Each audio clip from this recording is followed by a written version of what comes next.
Few tips on how to prepare for a good praise and worship ministration. Spiritual preparation.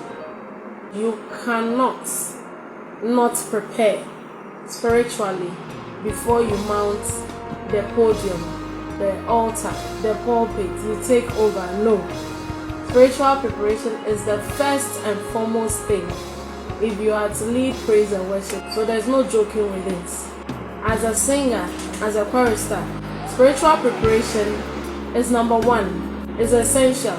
You cannot put it aside. You cannot bring people into the presence of God. You cannot take people into a certain place, a certain dimension during praise and worship when you are not prepared spiritually.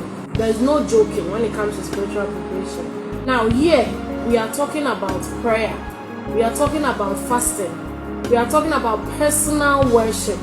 We are talking about personal praise. We are talking about you having your personal time, being in your private space with God, the Almighty God. Having deep meditation in the Word. You shouldn't skip this. Like, you should never skip this. Otherwise, you won't be doing good to the souls God has entrusted in your hand to bring them into His presence.